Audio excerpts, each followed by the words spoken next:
You know those butterflies you get in your stomach just before you know there's going to be new comics? My dog, if you can hear her, has that same thing. That's right. It's Tuesday. That means new comics are tomorrow. That means many of you are unloading boxes, and it also means we get another episode of Comic Industry Insiders Live. I'm sorry, that dog is really distracting. My name is Adam Freeman. This is our pre-show banter section where we talk so that people can file into the room so that you all hear when we actually start saying anything interesting. So, speaking of people who say things interesting that are not my dog, Joe Keating was just telling us about his new favorite YouTube channel. Hey, hello, everyone. I also love dogs. Do you want to get in the YouTube channel now, or should we wait till we get the rest of everyone here? And we can dig it a little bit later. All right. And the person who was asking him about that YouTube channel just before we went live is our very own, our co-host, Mr. Brian Garside. Brian, I'm clicking the button. I'm not pushing any buttons. I refuse to push buttons today. I'm on a button strike. You know what? Sometimes if Blake is not fast enough, I'm pushing the button. That's happening. And then we'll both push the button. And that's Blake's probably busy building a slide deck right now. Hey, Blake, we got 7 more slides to throw in. Just quick. Somebody who added 7 slides to this week's deck is Mr. Gabe Yoakum. Just a few. Excited. It's going to be fun. I'm terrified, if I'm being honest, but it's going to be great. Oh, that's excellent. Terror. That's where the good shit comes out, man. Oh, that's right. Did I wait another 7 minutes? That was quick. Damn it. Damn it. All right. Here to chastise me, as she usually does about many things, Miss Megan Marston. I try to be positive about it. It's usually in a nurturing way. It's in the nurturing way. It's actually the name of her first book will be Chastise Positively. Chastising. Nurturing. Nurturing, but sort of nagging by Megan Marston. The man behind the stage, the man who does not have 7 more slides to build today. He just is a push a button every now and then. Mr. Blake Morgan. Blake's buzzing. We're having technical difficulties. Are we? We're not. Facebook's not streaming. It's could be that Cloudflare. There's something's going on. Oh, yeah. I missed a couple clicks. I missed the button. That's quite all right, man. I'm fully capable of clicking my own buttons. So yeah, sorry. Well, if you're on Facebook, you will not hear this. So it looks like it's. I was going to say, come over to YouTube and watch it, but I will put that link out there so that they know, because they will not hear me talking right now. I'm good at this. I've been doing it for years. It's weird because it's running on the Managed Comics one, but not on Prana or EXP. Yeah, not on Prana or EXP. Fascinating. Huh. Well, the one that is important, it's running on. So that's you never know what's gonna happen when you're live on the internet. My goodness, wild times in comics retail. Here it comes. Look out! Here we go. Jeremy wants to know why you're wearing so many layers, Brian. You're inside. I know it's probably snowing, but yeah, it's like you're in the basement? 160 below zero. My secret underground layer, Adam. It's not the basement. It's my secret underground layer. Oh, okay. Yeah. Yeah, no, it's super cold. We got 8 inches in Freedom units of snow between 8 p.m. and 4 a.m. Monday night. Sunday night to Monday morning. How many centimeters is that, Brian? Actually, I literally don't know. So my particular generation of Canadians is so screwed up because we measure height in inches, and like I've done woodworking all my life in inches. I don't even know my tape measure has centimeters. Oh, it does. This one does. Most tape measures do not in Canada. So yeah, and we measure our weight in pounds, but we measure vegetables in kilograms. I couldn't tell you how many and I couldn't tell you how many kilometers away something is because we do that in time. Yeah, Toronto's 2 hours. How many kilometers is that? A bunch. How many stone are you? Do you know? I mean, I guess this is rude to ask somebody's weight, isn't it? But I'm just, Hold on, I'll tell you.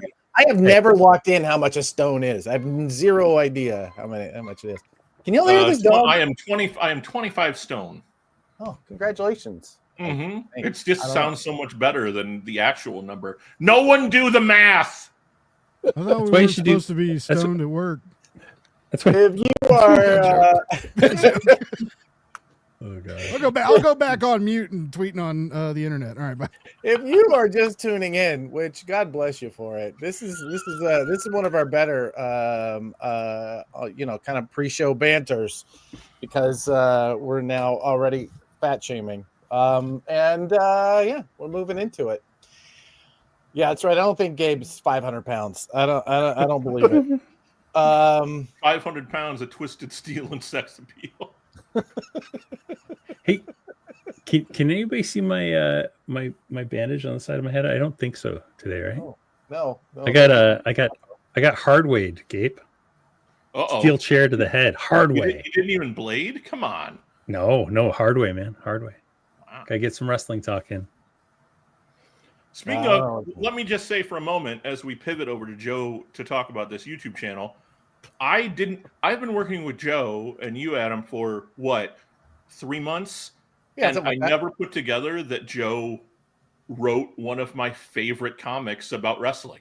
I didn't put it together that it was Joe. I didn't realize you wrote Ringside. I didn't realize it. That's Mike Barber. Thanks, man. I'm glad to hear you enjoyed it. That was a lot of fun to work on. But yeah, you want to talk about YouTube real quick? Yeah, let's do it. Apparently, everyone else knows about this channel. It's got 320,000 subscribers. But a friend of mine put me on to, we creators will exchange links. Check this thing out about the market. He sent me this one that was like, here's a video about how manga has taken over the U.S. market. And I'm always like, yeah, all right, fine. Some guy who doesn't work in comics talking to me about how the market works. But it was awesome. I didn't watch the whole thing because it's an hour and 22 minutes. But it was, he interviews Frederick Schott. I don't know if you guys know who that is. He was like one of the original translators in the manga industry. Stu Levy's in it. A bunch of guys are in it. Like it's a murderer's row. People from Viz. Like it's a really like the guy might not be the guy who knows the market, but it got Matt with 4 T's. That's the one. So anyway, so I was working on other stuff in one monitor. I was playing his videos in the background, the other one, and they were awesome. I guess I could drop a link in there, but he's got video. Like he did a video on Sonic the Hedgehog comics. I have no interest in that whatsoever. I do not care. No offense to anyone who's a big Sonic fan, but it was enthralling. And again, he like gets everyone involved to actually talking about it. So like I'm a big comic book documentary guy. Like I love Comic Book Confidential and the Master Comic Book Art, and to me it's the closest thing I've seen to any of that. Like he's got 500,000 views on a Corto Maltese documentary. So it's a great time to be alive. Right? Yeah, internet rules. This is awesome. Yeah, this guy did an amazing Robert Kirkman, and it's got 2.4 million views. It's amazing. Yeah, I'll tell you, someone who was working on Image at the time, like the guy did his research. Like there's photos of Robert like as a kid, like as a teenager and stuff. But I was like, I don't know where you got this. Same with he did one on Todd McFarlane. Like family photos. I was like, I don't know where you got this stuff. This is insane, but they're incredible. So highly recommend it. I did see the one that he did on Robert. That was really good. Yeah, no, they're all incredible. So that's my new in the other window I'll work on an emails YouTube channel. Right on. I'm just thinking about back in the 90s and early aughts when I was working in a comic shop, and the only thing that we could do was play like you mentioned Comic Book Confident Day. Yeah. Right? Until you basically, there are lines in that I remember like they're being played live. Yeah. Wow. Yeah, this guy's whole channel is amazing. Look at the views on these things. 187,000, 610,000. Yeah. It's just good quality stuff. Like if you here's kind of relates. I was thinking of Comics the magazine. Like if you don't know anything about comics, you can dig into this. And they're really well done. They're really well researched. Although Rico Renzi, I don't want to put him on a blast. Rico Renzi did say that he got the guy confused Anna Cinti and Louis Simonson at one point in one of the videos. But besides that, they're all pretty dead on. Pretty great stuff. The story of the Ultimate Universe. I enjoy that very much. That Ultimate Spider-Man is what brought me back to comics. After I stopped reading comics when I was like 12, when I was like 15 or 16. Ultimate Spider-Man's what brought me back, and I haven't left. So is telling that story what got you your first job in comics? Say again.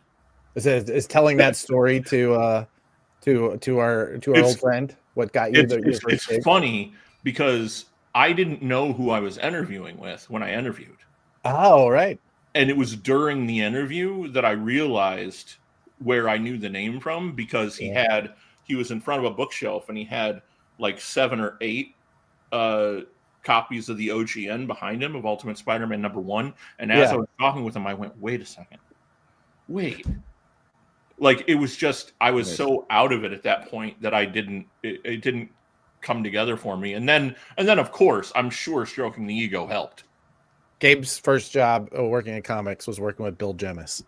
So nice. that's the piece that we haven't revealed there. That's amazing. Yeah. All right. Well, this I'm all for it, man. I can just imagine working. I know from talking to at least one retailer who tells us that she plays this every week. Hi, Jen.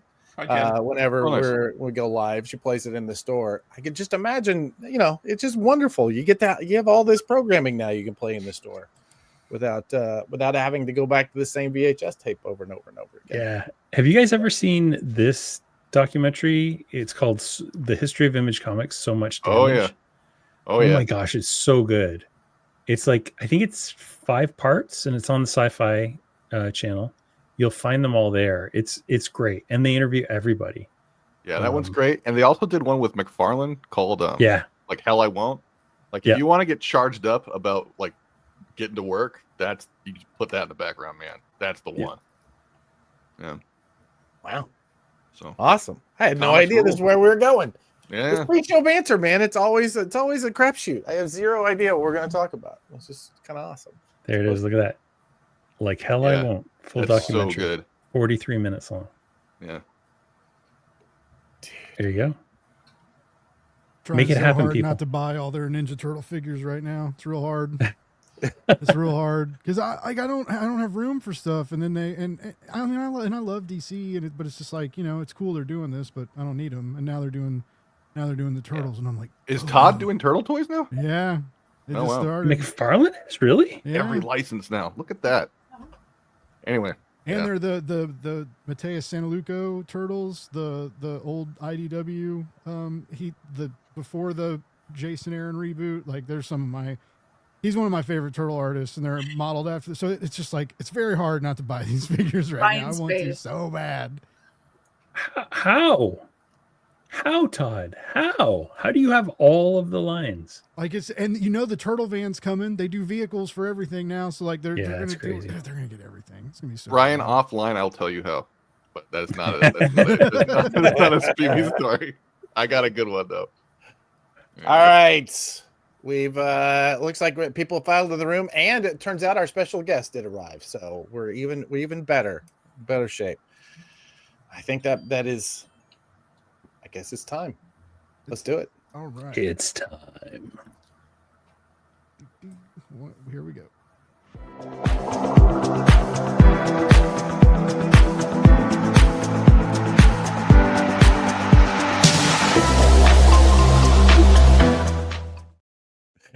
Hey, everybody. My name is Adam Freeman. This is Comic Industry Insiders Live, your weekly look at the comics industry, behind the scenes, the stories that are moving our industry, the people that are changing it.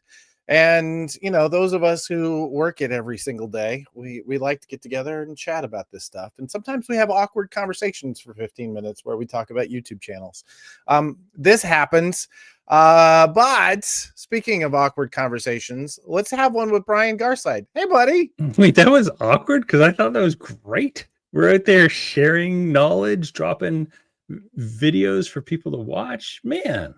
I know. I'm the one who felt awkward. You're right, guys. You're right. You just weren't talking enough. You're always feeling awkward when you're not talking. I feel bad if I'm not the one talking. That's it feels like it's awkward. Why would anybody want to be involved if I wasn't talking? It just doesn't make any sense. I love it. I love it.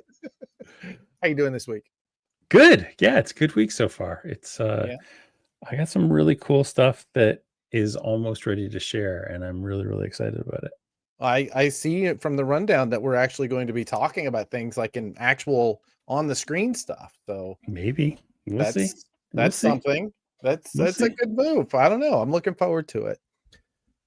Awesome. Well, this week we're talking about print on demand and how it might save comics. We might actually save it this week, kids. This week we I don't know. Comics are dying, you know. Every week we are out on the front lines of saving comics, and this week is no different than any other week. That's 100% the case. We're also going to dig deep into our Comics MBA program, where we're going to be talking about sales. If you are working in a comic shop right now and you're watching this, or if you're watching this and your staff is not watching this, maybe, you know, they all crowd around the screen as we get a little further, because Mr. Gabe Yoakum is going to come on and share some knowledge from his days in the streets of selling stuff, slinging that paper. You know what I'm saying? I'm super pumped about this one. If he's got big shoes to fill after Blake's thing last week, but if anybody can do it, Mr. Gabe Yoakum can do it. You know what I loved about last week? Well, also was that when, as opposed to the pre-show banter where we get like subdued meeting, Blake, where he's like, "Hey guys, how you doing? We got Blake's buzz. He was full on buzz in that presentation. It was awesome. Sure. All right. He was six Red Bulls deep by the time that presentation started. Let's get into the ripples. Let's also get into one of my favorite subjects, Comics the Magazine. That's right. We're making our own magazine. Not only do we do weekly conversations about the comics industry, not only do we work between Brian and I and seemingly every other sector of comics, now we're actually bringing a physical printed magazine to your comic shelves, where we're talking every month. We're going to be talking about everything that's happening in comics. We're going to be sharing with you all the stuff that's coming up. It's going to be a good time. We're going to be starting in March. And if you want to sign up for our newsletter to get the kind of get ahead of the game, go to the link that's in the chat right now, comicsthemagazine.com, and sign up. We'll make sure that you know when it's coming. Or hold your phone up to the QR code that's on your screen right now, and that'll pull up. Just do this. Just think, and then there you go. Done. QR See codes. They're the QR future. Codes. You do love some QR codes. Do we have another one in the next slide? Heck yeah. Check this out. We are building the next big thing in comics. It's comicpreviews.com, and you can go to getcomicpreviews.com right now and sign up for our wait list, where you will find out everything about comic previews as we release it.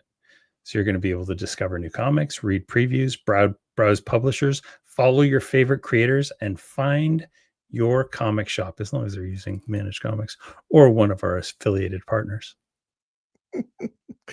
It's good. Every time I see what you guys are building on this, it is an incredible tool, and I can't wait for people to see where it's going. I'm so pumped. I spent about 16 hours this weekend. I had the weekend off, so I decided to spend about 16 hours kind of working on this stuff. And I would go back and just kind of jump in and do a few things, and then go off and do something else, and then come back and be like, oh, but I want to do this. Yeah, I'm super excited about it. It's the most hands-on code I've done in probably a decade. So it's really exciting for me. Well, and don't let that doesn't all blow up. What could possibly go wrong? No, it turns out I'm actually pretty good at front end design. I'm like relatively not terrible at it. So we'll see. Relatively not terrible. We'll see. Hey, you know what? Next week is? It is like the third week of November. That's what we call it up here in Canada. What do you guys call it? Correct. It's proper. It's Freedom Thanksgiving. That's next week. Actually, the true holiday is the day after Freedom Thanksgiving is Black Friday. So named because comics retailers everywhere learned that's when every dollar they make after this day generally is what they see for profit for the entire year. So that means if you are supporting your comic shop, you should be making plans to go see your comic shop on Black Friday, because they're going to be open. They're going to be there. You don't have to go to, the big box store where you probably get something cheaper elsewhere anyway. Go to your local comic shop. Now, it's interesting too, because a lot of the big box stores are saying that this year, because of tariffs and everything, that they aren't going to have those crazy sales. So we could be seeing an opportunity for smaller businesses to kind of get in and exactly capture some attention. It's funny. I when I was a retailer for the first couple years, they didn't do anything for Black Friday. I just felt like, they're all gonna go to Walmart or Best Buy or whatever. And then after that, I realized, I might as well get into it. Made all the difference in the world. Just any sort of offer brought people, and they want an excuse to come in. They want to be part of the whole thing. Yep. If you have plans, if you're a retailer that has plans, drop us a line, either here in the chat, or let's say info@PranaDM or info@comicsandmagazine.com. Let us know what it is. We want to make sure that we are pushing your event on all of our socials, because we want to make sure people are getting into the stores on Black Friday. Yeah, for sure. So Jeremy, whatever you've got going on, buddy, I want to hear about it. All yeah, right? Let us know too, because these are the interesting things that we can talk about on this show and tell other people some ideas of things that they might be into. We are for Earth 519, which is my online comic shop that I have. We're going to throw basically first half of the year stuff. So we're 519. 226 is the other area code that's in 519. So we're going to have a 226 sale. So stuff that is pre probably May. I just need it out of my warehouse. So get it for 226. So yeah, we're going to do something around that. Do you know why? I don't know why I feel the need. You and I talk about cocktails, probably not nearly as much as we talk about comics, but do you know why Manhattan's called a Manhattan? No. Was it invented? 2 parts whiskey, 1 part sweet vermouth, 2 shakes of bitters. 212. That's the area code for Manhattan. That's amazing. I know. That's incredible. I know. All right. Anyway, what does this mean? What does that mean? Pre-February. Like he's saying that pre-February 2025. What? I don't understand. I don't get it, Django. Next time, Django, we're usually on the same wavelength, but you've right over me this time. All right. Our friends at Bink. If you are not familiar with Bink, go back and watch some of the episodes in our archives. They're an incredible charity that supports the staff and owners of bookstores and comic shops, especially in a time of need. They do incredible work. And we definitely want to make sure that we are supporting them in any way.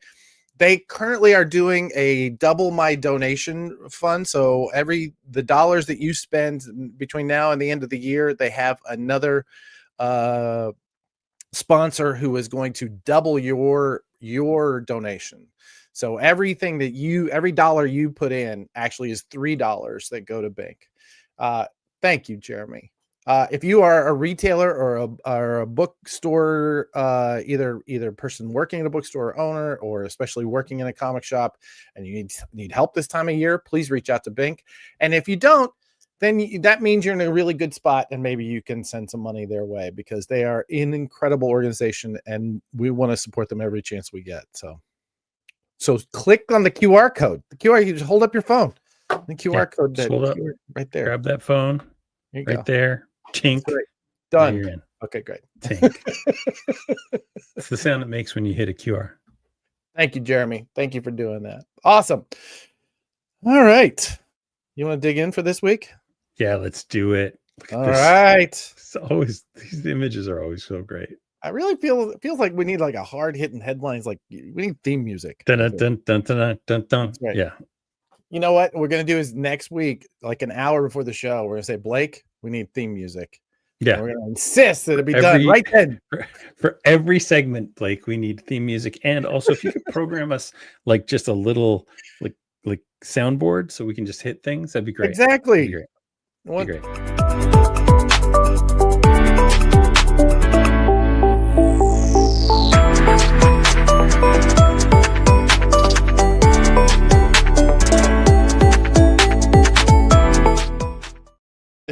asked It for is that. so long. I literally asked. That is the longest intro of all time. All right, well, let's get right into it because we're already 30 minutes into our show. I know. Hey, good news, friends. Dynamite locked in some distribution. They're coming through Universal distribution for the U.S. market. Listen, they have been, trying to figure out what's happening with Dynamite has been one of those things that has had everybody kind of on the edge of their seat because the last really major publisher who has not been able to lock it in to do business like they normally do. So this announcement was huge. So congratulations to Nick, to Joe, and to everybody else there. You guys, I'm so glad we're going to get you guys back into the stores on a regular basis. Well, they're coming through Luna right now regularly. Are they not limited to? There's some limitation. They haven't been so far, but I think that is kind of an edict that's coming down for everyone.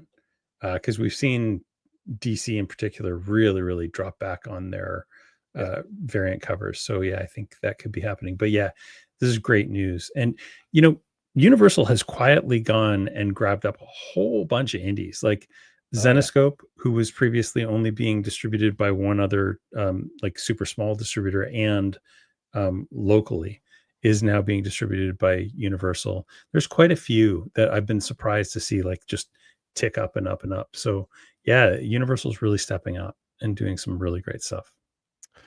Looking forward to seeing what's coming with this year.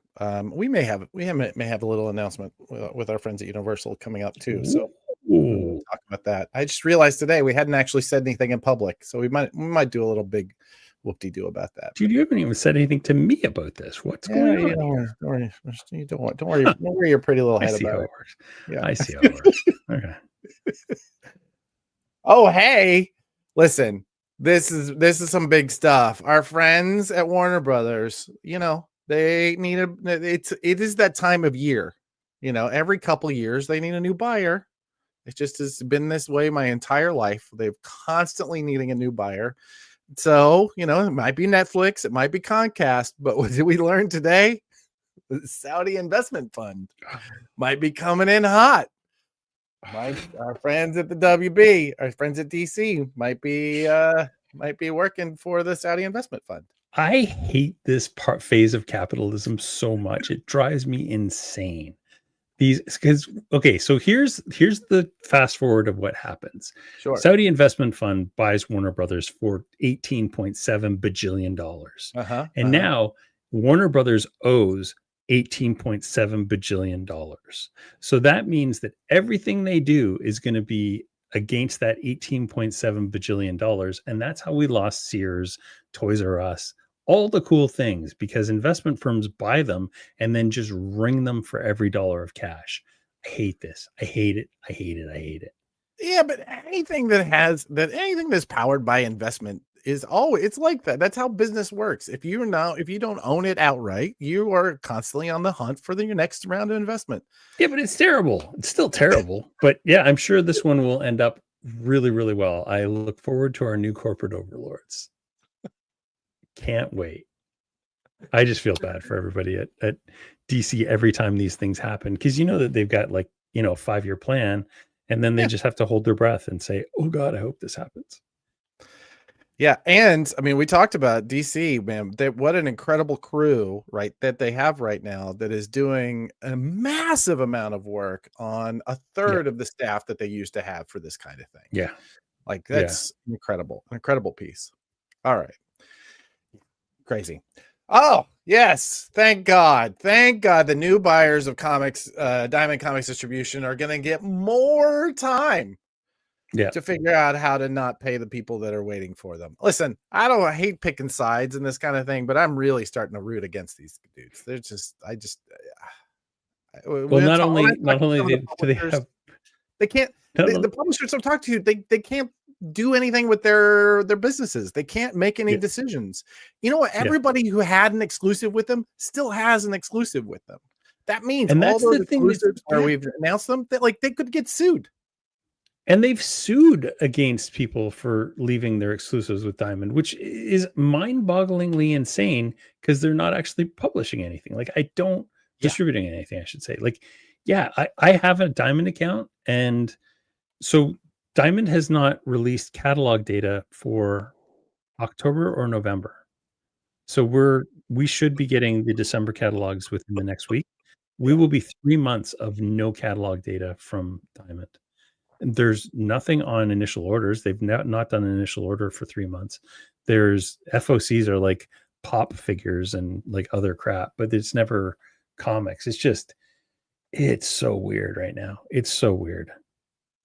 I don't know. I just cannot even imagine what it's got to feel like, just waiting and then finding out you have to wait until after the holidays, right? So I think January 15th is the newest deadline for them to figure out what their plan is. Anyway, it's beyond. I think we're just beyond. We're beyond rooting for both sides at this point. Now we just want this to end. Yeah, it's just a slow motion. It's been a slow motion fumble of 6 months. Isn't it kind of shocking how you see what's going on with Diamond and then you see how Universal has really stepped up and really helped the entire industry, and it's night and day. Well, Universal and Lunar too. I will say Lunar's done an incredible job of stepping in and making sure that the trains stay on the tracks. I mean, honestly, it's just, I don't know. I think we're going to be in a stronger place once all of this is resolved. Once all of these publishers get a chance to figure out what 2026 looks like for them, we're going to be in a much better place, because we have, we're coming out of it with all of these different, I don't know, everything's being decentralized, right? There's no longer just one single point of failure. So I don't know. I'm really looking forward to seeing what next year looks like. Just based solely on that, Yeah, 100%. Very exciting. What is next? Oh, yes. So this actually is yes, he is. Okay, good. So this is a business that has been on my radar for a little while now. A place called Comics Wellspring. They do incredible pieces of, I will say, they first hit my radar with their incredible convention marketing. They do a fantastic job of showing up, and I think they are the sponsor for the Baltimore Comic-Con, Artist Alley, and other places. They've done an amazing job of building community around independent publishing and essentially giving smaller publishers a venue that they can actually get printed. They focus in on print on demand, and they do really interesting work. But right up until then, it was really, there's so many of these print on demand houses that they all kind of do the same thing on the same machines, right? You pick one, you've kind of picked the other, and they really don't only differentiate themselves by service. But these guys really differentiated themselves by building community. All of this was before they made an announcement earlier this year that they have a deal with Global Comics, which is the digital comics platform that is the subscription based. It has tons and tons of publishers, lots and lots of volume. The announcement was they now are able to print anywhere in the world and ship it to you anywhere in the world. So if, for instance, you are reading American comics, but you happen to live in, I don't know, Bangladesh, that can be printed locally and shipped to you within a couple days. This has been a fascinating story to watch and to follow. And I got an opportunity to meet up with this gentleman who we're going to bring to the stage, Mr. Dan Hill. Daniel, come on, let's bring you up. How you doing, sir? Hey, great to see you again, Adam. It's good to see you too. Let's dig in deeper. As I was saying in the introduction, print on demand comics is one of those things where there are lots of competitors and they're all working from the same machines. So if you are holding one print on demand comic, they kind of feel like all the others. And you guys are really focused in. Oh, hey, Chris, how are you, buddy? So you really did distinguish yourselves early. And you and I got a chance to meet in Baltimore. I would like to hear a little more about how you got involved in this. Yeah, no, actually, that's interesting. I think we're gonna need a little more time for that story. But I was actually I started a nonprofit I don't know 12 years ago where we were creating comic books for causes that matter. And I was actually using Comics Wellspring. They've been printing comics. CWS has been printing comics for about 13 years. Focus on, yes, you're right, the small run digital printing. It's evolved quite a bit more than that, to say the least. But the owner at the time was a childhood friend of mine, and I went to do some work with them, run a couple print runs for the nonprofit initiatives, and I just saw the magic, what they were doing, what they were attempting, and I was like, hey, I think I can help because I was a marketing consultant at the time. So I joined the team as a fractional marketer. I mean, I looked at it. I mean, they had the production power. They just didn't know really how to have a voice in the creator space. So I jumped on board. We scaled really fast. Then I committed to full-time CMO. Then about 2 years ago, and that was about a few years, maybe 3 or 4 years straight of just growing and focusing really on, like you said, community building, but also just keeping an ear out to the community. Obviously, like nurturing the community. And we say print on demand might save comics. Actually, I'd say print on demand is a great tool. And how to wield that tool is really how we're gonna save comics, but also who's wielding that tool is important. And circling back to community, it's the creators that will indefinitely save comics and the industry forward and evolve comics. I wouldn't even say save, because there's a lot of good things happening in the comic space, and that. Yeah. But to evolve, we really like saving comics here. That's our regular. Well, I do too. I would say to save comics is to invest into the next generation of creators, and what we're building is definitely with that in focus, is our primary focus. So community is definitely that's who's really going to save comics. Print on demand, I can speak a little bit into that. I think there's a lot of misconception from the production standpoint to the creator standpoint, but we'll dive into that next. Yeah, I jumped on board CMO. We started growing really fast. I created a brand voice. I really leaned into it. I mean, as a creator myself, as you can see on my wall, those are all books that I've been involved with or published myself. Oh wow! And I was just so passionate about it, so it bled through the brand, and that's really what pulled this community together and really nurtured that. And then we were acquired almost 2 years ago by a larger bindery house. And when we moved over, which was complete chaos, I can't sugarcoat that. It was complete chaos, moving tens of millions of dollars of equipment over to another facility while there's work in progress. Sure. That was a nightmare. But we made it through, and you know what? It was community that really helped us get through that, which was just a beautiful story to tell. But when we moved over, I was brought in as CEO.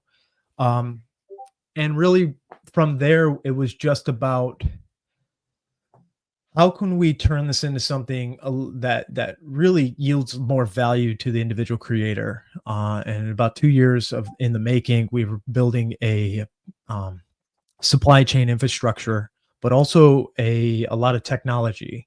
We've been investing a lot of technology for kind of a professional approach to how creators can manage and distribute and sell and print and create projects and all that stuff, which that's what we're really building out. I know the global comics thing is absolutely a springboard and exceptional partner to get this going, but we're thinking a lot bigger in terms of allowing more platforms, more individual creators to access print on demand. Like I said, I think you kind of mentioned it.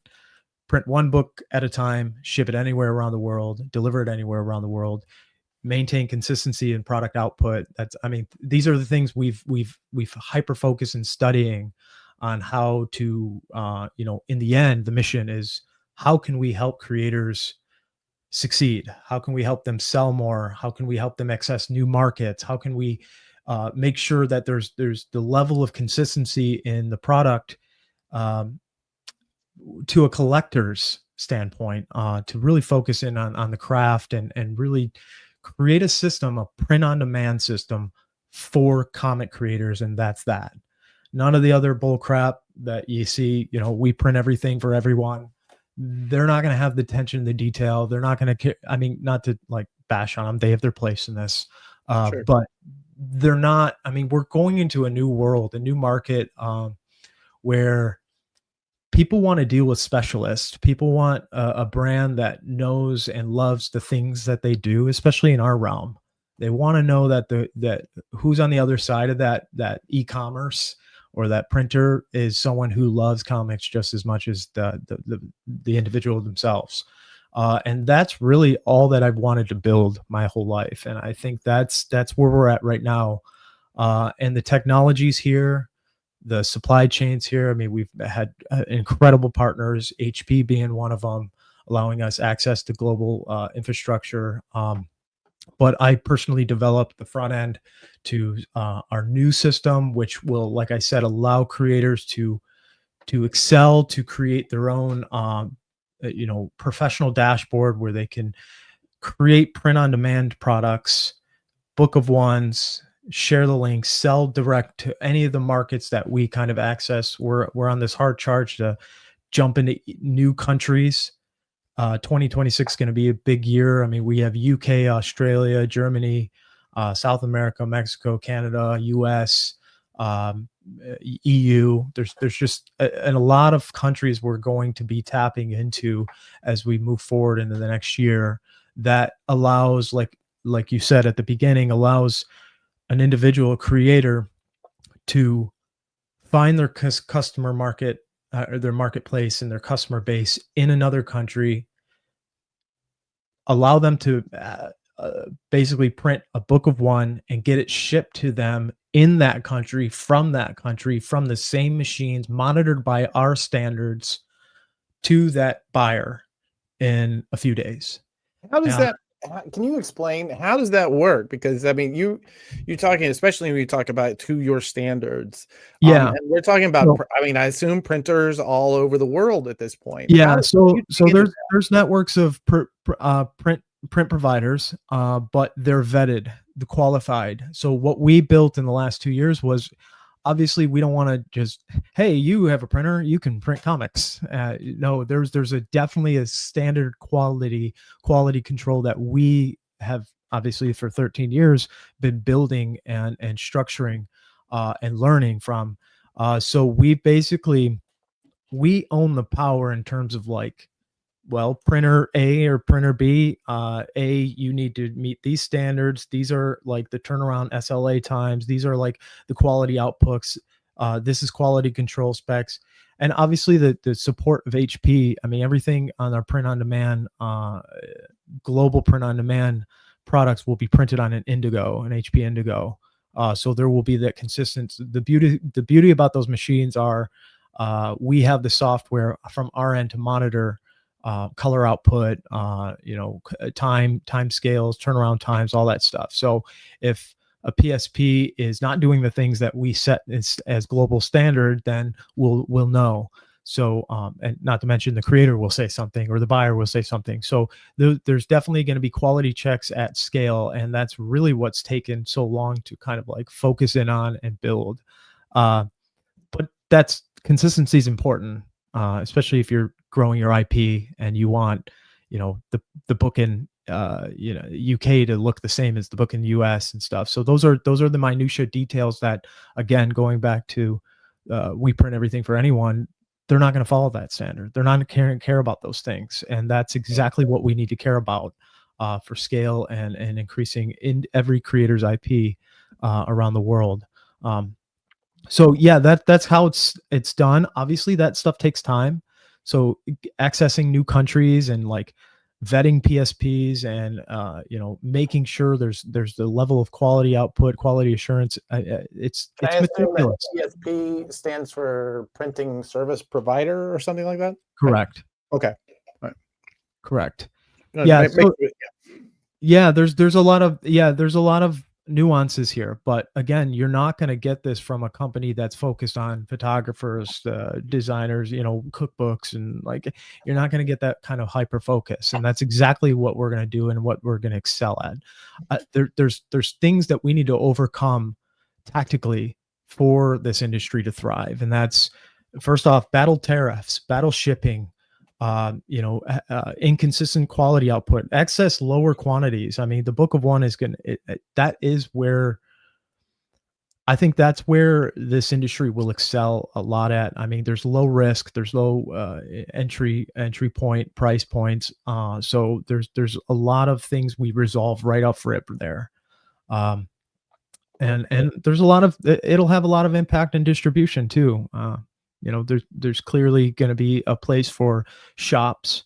There's going to be a place for marketplaces to pop up, creators to own their own storefronts, to operate, truly independently. We'll get into that in just a moment. But first, we have a question from our chat here. Is this going to allow creators to offer printings of previously out of print stock if they own the IP? Oh, 100%. Yeah. Yeah. I mean, simply put, you could print any books of your liking. I mean, whatever you own, you can print no matter what.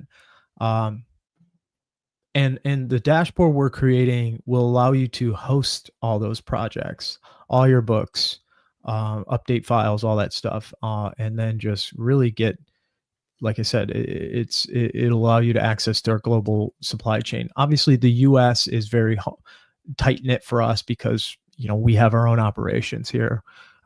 We set the standard, we set the pace, but there are the global, just from what I've learned, everyone wants in the US. Everyone wants to sell in the US rather than the opposite. But we definitely want to allow both ends.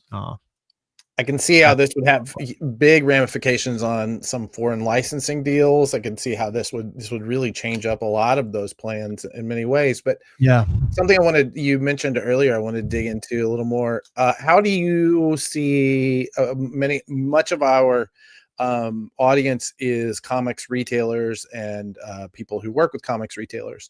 How do you see them interacting with this? Because it feels like specifically like you are targeting the direct consumer model, right?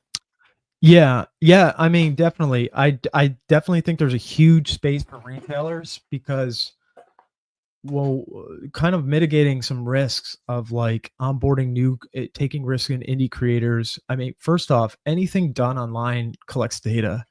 So there's going to be an association with data, especially like if you're selling a book online, there's going to be analytical data that you can leverage to generate some sort of demand, or at least leverage that demand to showcase to retailers and whatnot.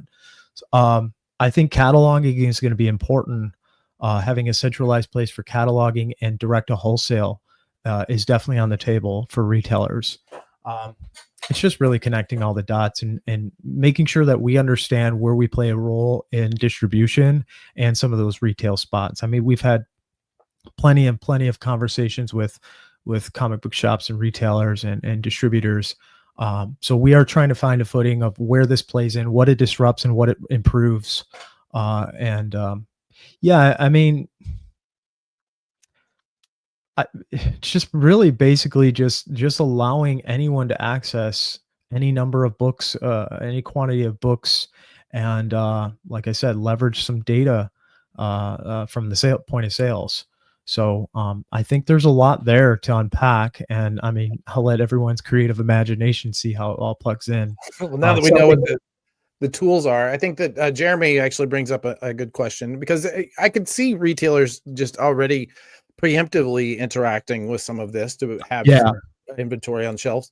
But one of the biggest problems they're going to have is shipping costs and packaging quality, because we're talking about delicate paper, So yeah, absolutely. So packaging is I was just praising my team because I ordered some books from market research, right? I ordered some books from a lot of different places, and then from our own system, and I was just praising them because I was like, I got some books back from XYZ printers and XYZ, whatever. Okay, it was what you would presume to be packaged and kind of loosely fit. And then I then I got ours and I was like, damn it, I need I need my knife and I need to cut through this 6 layers of tape and and I'm like, okay, over engineering is important. Sure. So packaging is, I mean, we've been doing it for 13 years. We've seen how couriers handle shit, Right. or don't handle shit. So we've actually spent a lot of time in that realm, and actually that's a huge focus of ours is like packaging procedure. So we create an SOP, so a standard operating procedure for packaging. So along with like monitoring print quality output for our PSPs and our own systems, is we've taken our standard operating procedure of packaging. There's a certain way you have to package comics, especially, I mean, a lot of people who print with us get graded, have collectors. I mean, we have small indie creators, but we also print a lot of bigger creators and bigger brands and bigger publishers. So Right. a lot of those things are going to be graded. So we do take pride in like how we package stuff, how we over package stuff. I mean, I baked that into our costs and everything because I do think that the extra care and the extra time. So with that being said, that's being replicated and again monitored from our bird's eye view to our print service providers. So that's going to be big, a focus for us is maintain that quality control at scale. We've dabbled in it quite a bit with other printers and partners. I mean, I'm not going to lie, we've thrown some partners away just because they would not follow quality standards, and it's really important that they do. The other part of your question was shipping. Well, that's also where this global supply chain comes in handy. Well, first off, like our shipping, we have a great centralized place to ship from. However, if we have a partner in the West Coast, then that offsets longer shipping timelines. Luckily for us, in the States alone, shipping is could be 3 to 5 days on average. So but at a global point of it, like a global perspective, like I said, there's countries have to have their own print service providers there because we don't want anything traveling across seas. We don't want anything traveling across borders because again, we're trying to eliminate some of those pain points that someone's going to pay for, and It's probably going to be us most of the time. So that's why really honing in on the quality control, the output is top tier, number one important thing to make this actually work.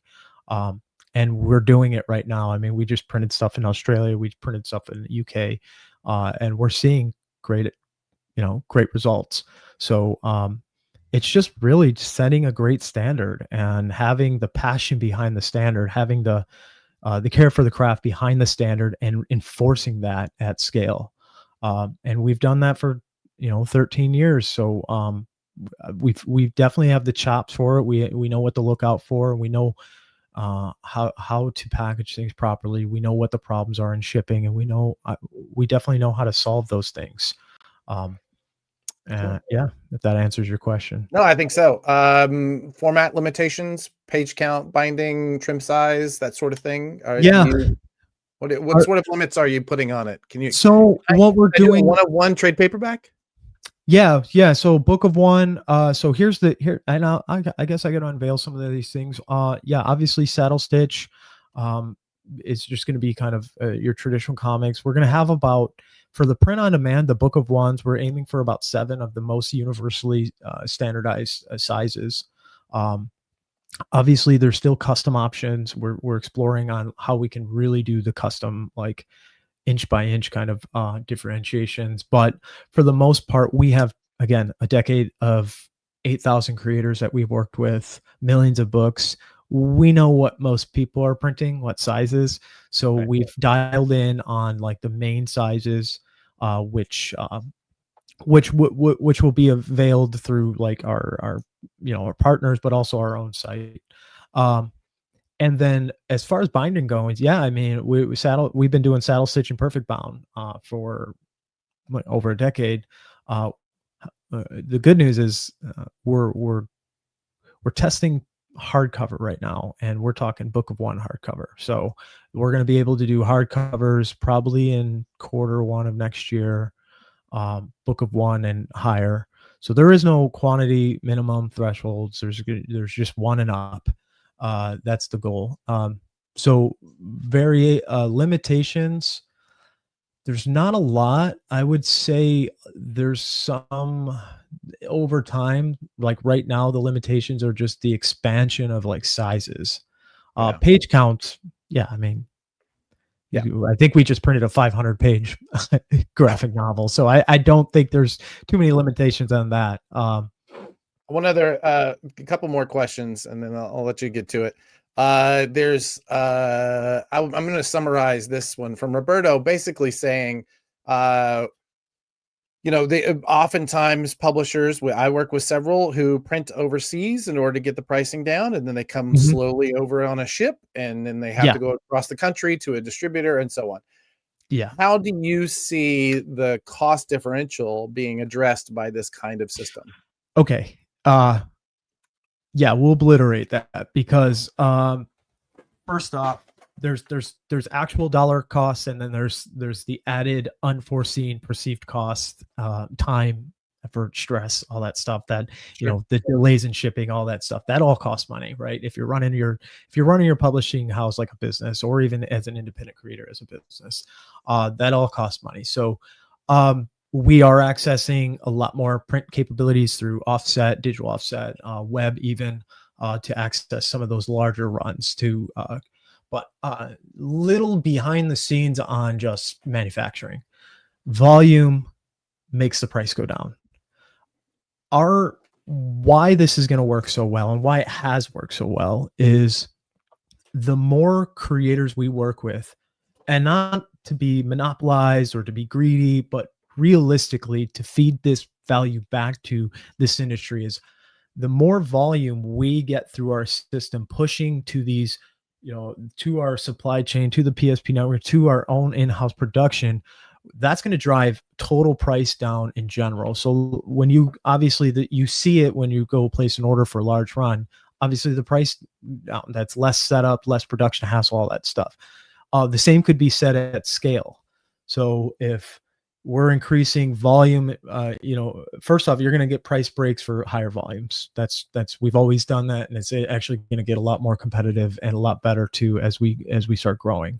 The next point is that as an aggregate of volume that comes through our system, the more we get, and I've been very aggressive on this to my team, and I said, the more we get over time, the more we're going to drive the price point down. I want the creators to create as much margin as possible, because at the end of the day, if you're making margin, you're making money as a creator, you're creating more, and then you're printing more. You feed this ecosystem so much faster. It's simple. It's just simple, equation right there. So we will, first off, we will be able to do those large runs at competitive prices here in the States, and again, mitigate those problems of the overseas delays, the tariffs, the shipping, all that stuff. I definitely don't see a future where we have to lean on getting bottom of the barrel pricing from overseas to make a profit. In the long run, I definitely see us being able to leverage this growth, leverage feeding the industry to create the best price points at any quantities for creators.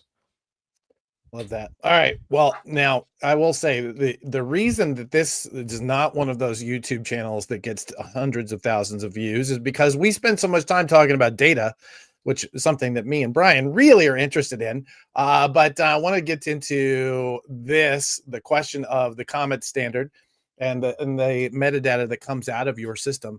Brian runs not a POS system that feeds the comic shop's POS systems with that metadata. What sort of data are you collecting, and how can that be fed into that ecosystem?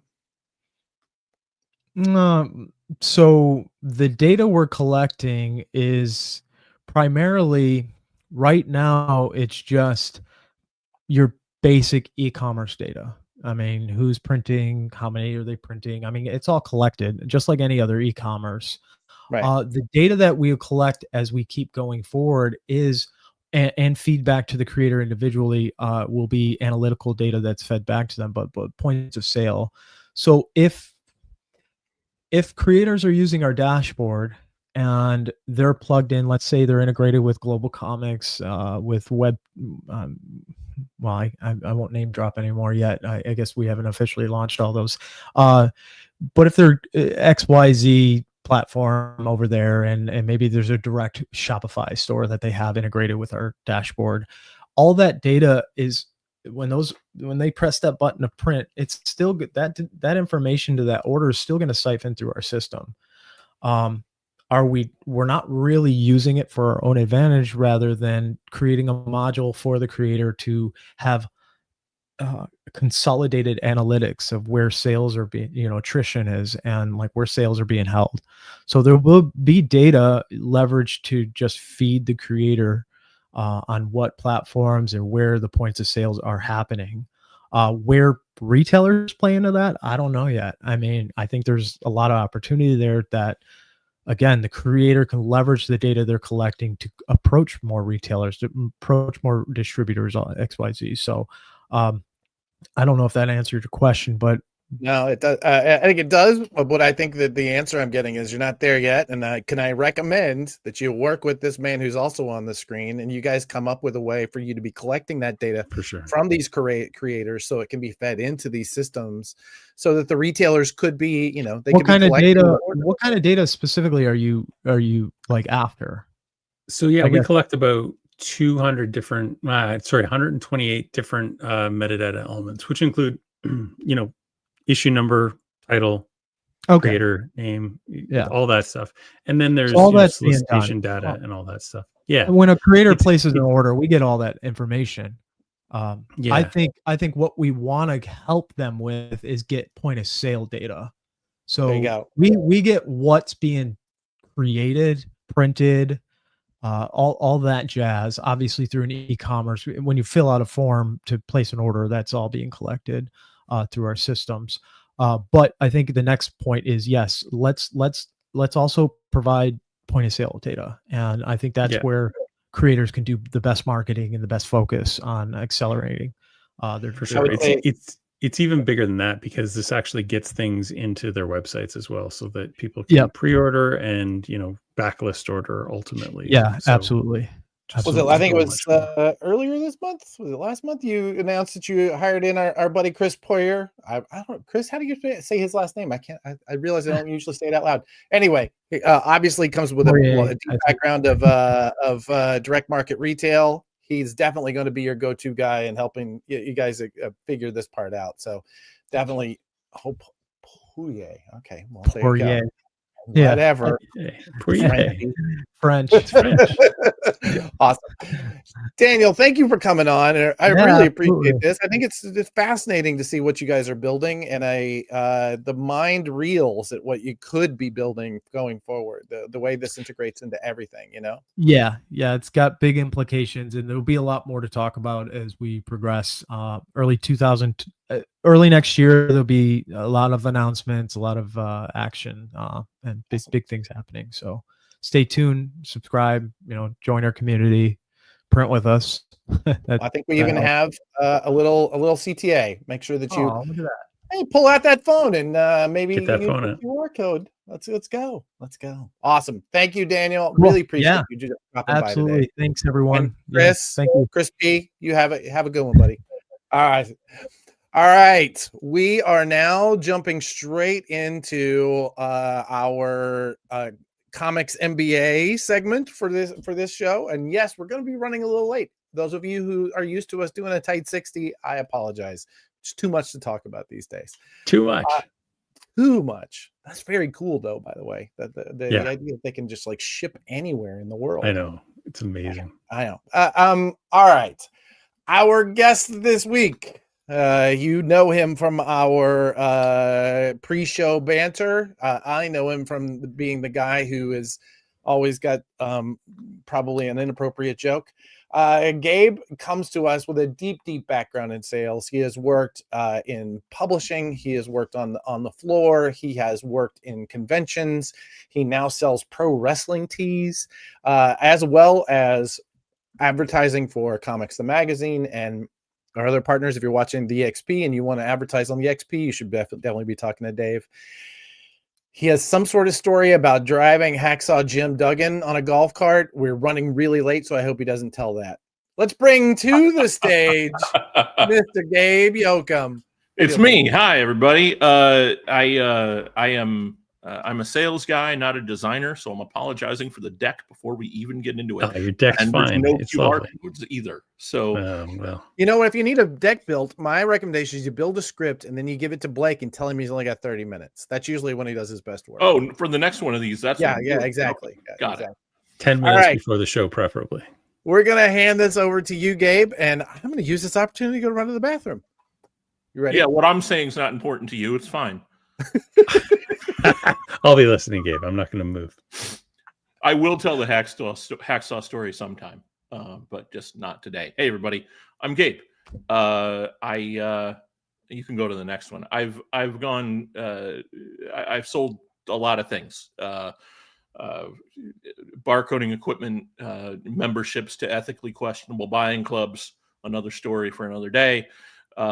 Sections of concrete in various sizes. That's a convention reference if you don't understand, but there's nothing I've loved to sell more than comics, and selling is a lot simpler than you think. Let's talk about it. Appreciate you being here. Sales is not a dirty word.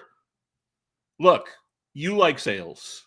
You might not like selling, but you like sales, right? I get it. When most people think about sales, they think about the used car lot, or the guy at Costco who wants you to switch to T-Mobile, or a free 3-night resort stay if you come to a quick 60-minute presentation. The caricatures are out there for a reason. And if you can change all that, you and I can change all that. See, I'm reading off a script because I'm too nervous. When you're not in a leadership position, and really, even when you are, especially at a comic shop, because we all are a certain kind of people, it can be hard to ask customers for money. I get it. It's unnatural. It can feel uncomfortable, maybe even icky sometimes. But there's good news. You work in a comic shop because you love comics. And that's all it takes to succeed at selling. You'll see what I mean. We can go to slide 1 if you want to there. We're not just selling comics, we're selling joy. And I think there's more to that than you could even imagine.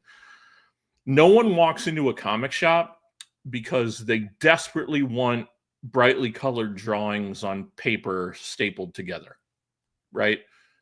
They're here because comics mean something to them. Nostalgia, identity, an escape from their inbox, whatever, right?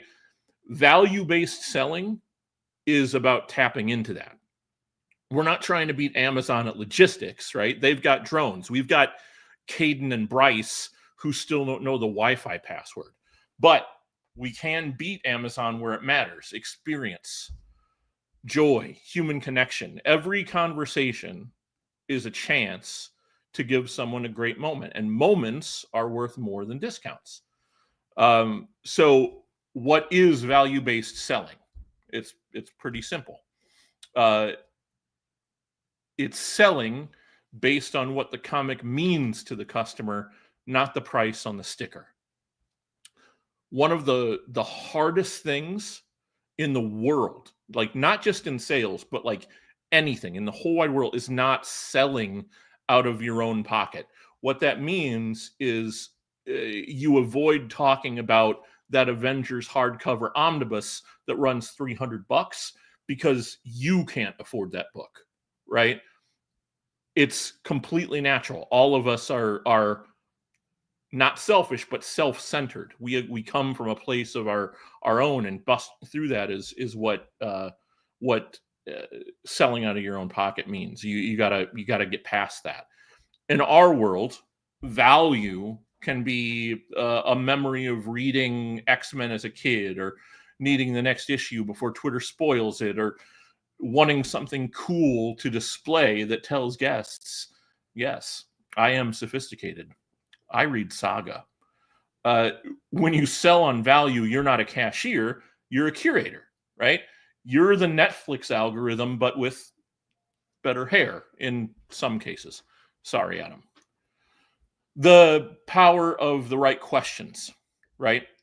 Here's where the magic begins. If you ask the right questions, you're in control the whole time, right? And I'm not talking about, can I help you? That's what every store asks. Try, what got you into comics? What's your favorite run right now? Which character destroyed your wallet the most this year? Open-ended questions like this uncover why your customer's in the shop. And once you know that, recommending the books becomes easy and fun. This is where casual shoppers start turning into regulars, by the way, because you're connecting with them. This is certainly strategic. Don't get me wrong, right? But that doesn't mean it's not genuine, right? Again, we work in a comic shop because we love comics. And so it can be both. It can be strategic and genuine. As a matter of fact, it has to be. It has to be both. The two are not mutually exclusive, even though your instincts may tell you that they are. People can see right through BS, right? I almost cursed. So talk to your new friend about stuff you both like and watch the magic happen. That's value-based selling. Use your expertise with confidence, right? People walk into a comic shop assuming you know everything about everything, from Kirby to King, whatever continuity crisis happened last week.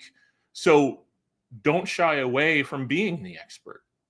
Share context, share enthusiasm, share the random trivia that you've been storing in your brain instead of your friends' birthdays.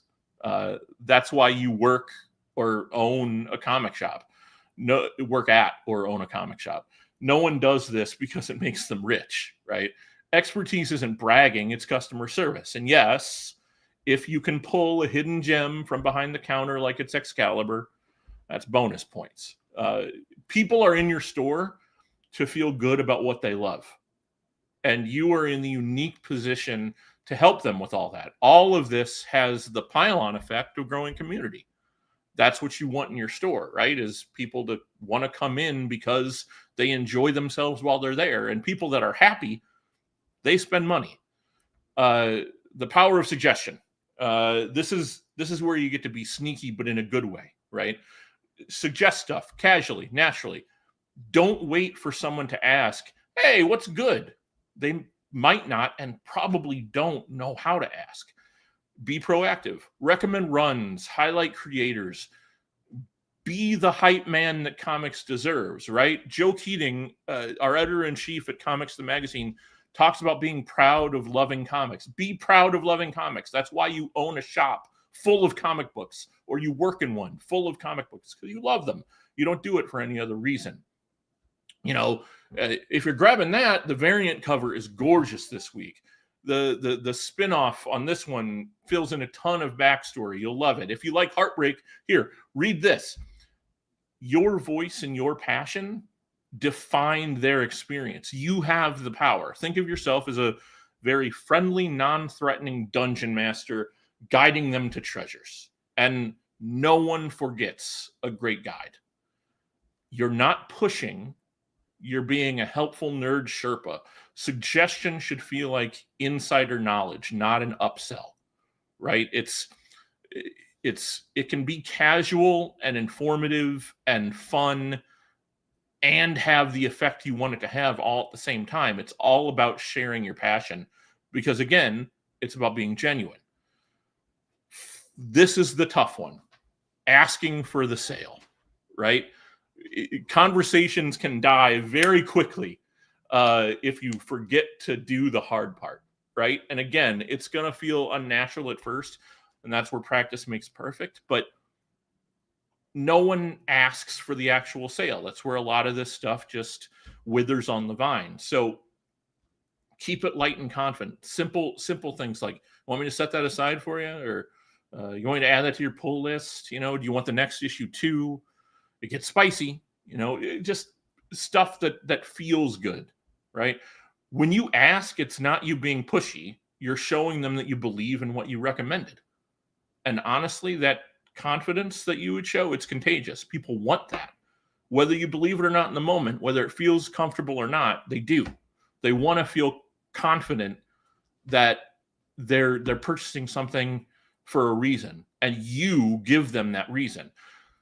Belief, and this gets down deep into the why of why I became a salesperson and why I became good at it, in my estimation. Belief is what separates good salespeople from not even bad salespeople, just people who don't want to sell.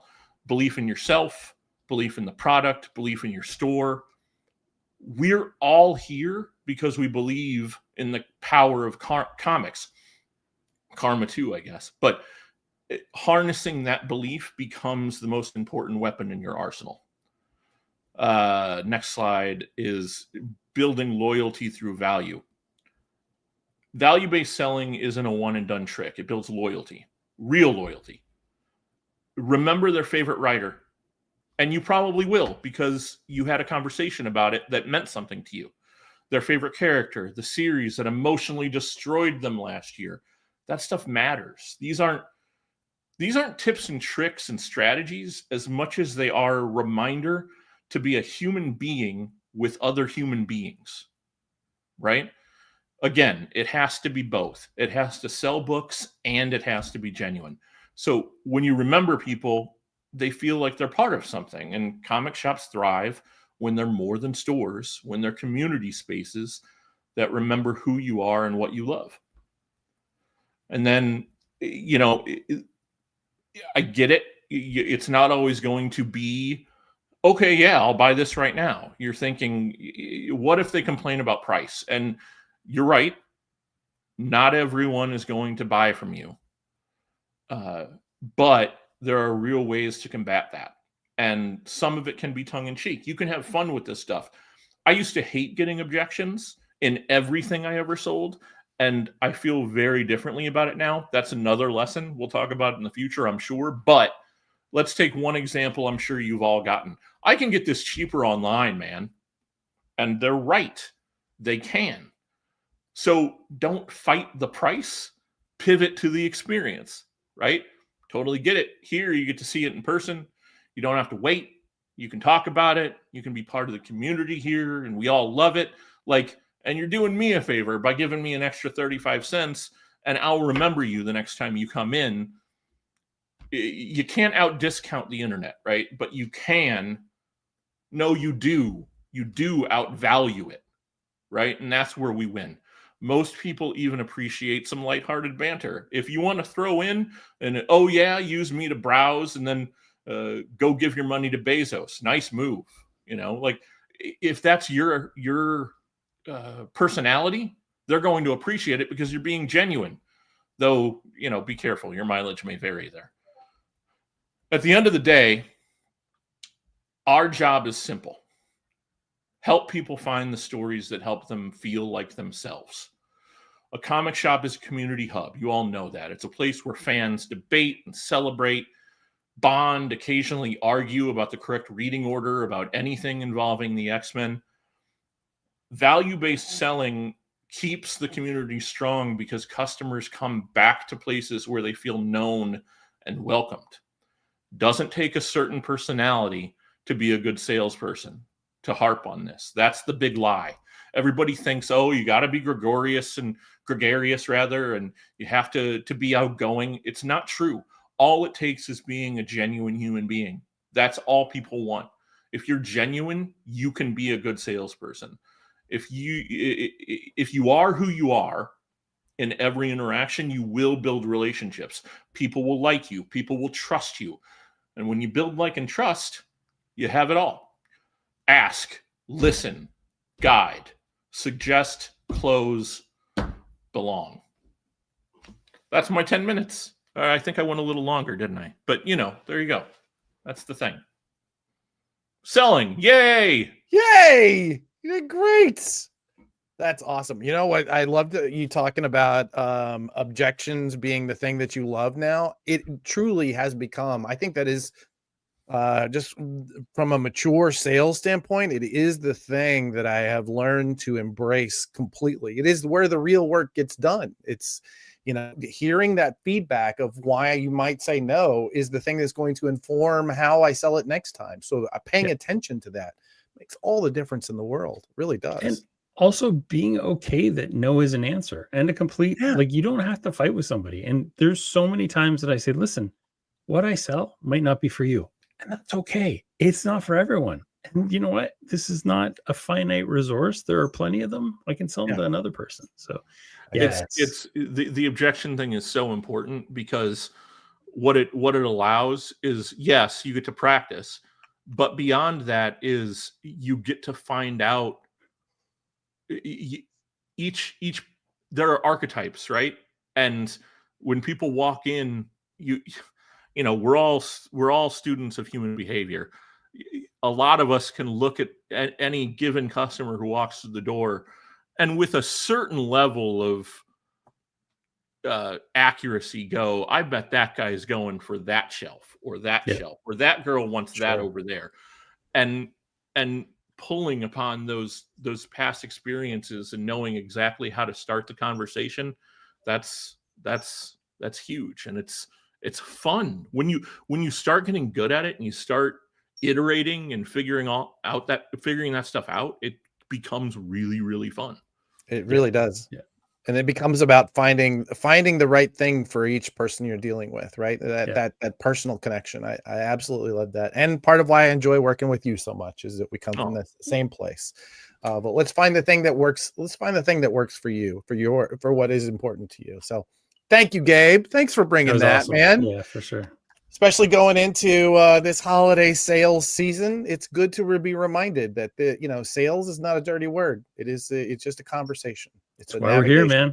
Yeah, we wouldn't be here without sales. One of the most important things you said is ask for the sale. It's a lesson that I learned a couple of years ago, and like I have a terrible habit of not asking for the sale after having a great conversation. That's the whole reason you're having that conversation, is to ask for the sale. Yeah. So anxiety, anxiety is really hard. Our thoughts are traders.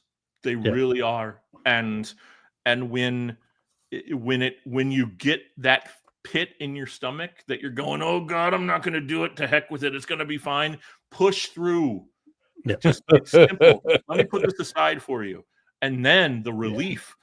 You know what I liken it to? One of the worst pains in the world is an ice cream headache, right? You get that ice cream headache, right? And it's just sharp and all encompassing. But the relief when it goes away equally is good. 100%. Yeah, 100%. Thank you, buddy. Really appreciate your expertise and you bringing that to us today, and your passion for getting this right each time you interact with people. 100%. Thank you, Bum. All right, let's wrap this thing up, shall we? And let's ask for the sale at the end. Yeah, we got meetings to get to, man. I know. All right. ManageComics.com. Come to our webinar on Thursday, 3 p.m. Eastern time.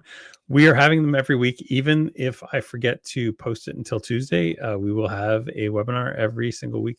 We're going to do a recurring one at some point. I just haven't figured out the technology behind that. So every week, Thursdays, 3 p.m. Eastern time, 12 p.m. Pacific, come and join a webinar. And you can use a QR code right now to book that. Go do it. And this whole thing, this entire project is put together because Prana Direct Market Solutions, we work with comics retailers, we work with publishers. We're constantly trying to build more systems along with our buddy Brian here for making things better. One of those systems is an email newsletter that we put out every week called the Prana Bullet. That is often a preview of what you're going to see here. It's all of the headlines that we think are important and just sort of a big, broad overview of where we think the industry is going. Just sign up. I promise you there's going to be something that you guys have all been asking for that I think we're going to be ready to drop into our next one, and every week going forward. We'll see. I don't know about this one either. Do I know about this one? I think, well, I mean, we've talked something about this, but, you keep doing this to me. Somebody in the chat knows what I'm talking about. Awesome. Yeah, maybe pull out your phone and scan that QR code. You could get signed up. And if you're watching it on your phone, use your iPad to scan the QR code or your laptop. There's many different devices you have, Django. Django, you can figure this out. I know. I feel confident that you have the technology. All right, that's it, buddy. We did it. We did another show. We did it. It's magic. Amazing. Everybody who's watching this, I love this part of the show. I'm going to do it every week from now on because it makes me feel good and it jazzes me up for going forward. If you're watching this and you're a comics fan, thank you. If you are selling comics and you've been listening to Gabe on how to do that as a human and interact with people, thank you. If you are a retailer who shows up every day and has put your family's livelihood on the line because you love comics, oh, thank you. If you're a creator, if you're a publisher, if you're a distributor, if you're somebody who's building systems for those people, I'm looking at you, Django. Thank you. Because you know what y'all did this week? You saved comics. Yeah. One more week. Keep saving comics. Keep saving comics. We're going to do this again next week. And actually next week, we're going to get a chance. Our Comics MBA is going to be a man named Keith Davidson, who we've had on the show before, and he's going to be talking about metadata 101. That's something we were just discussing with Daniel and how important that is and how important it is to get that right. If you are a publisher who's just trying to figure out, how do I wrap my head around putting this in every single month of my life without, completely glossing over, Keith is the guy. He truly is an expert at this, and I can't wait to see him present this in a way that is going to keep everybody excited about, making sure all the infrastructure works. Thank you, Gabe. Thank you, Daniel. Thank you to Blake, who once again made this a lot better looking than if I'd done it on my own. And thank you, Brian. Thanks for saving comics, buddy. Thank you, sir. Yes, and we'll see you next week. All right. Namaste, y'all. Namaste, y'all.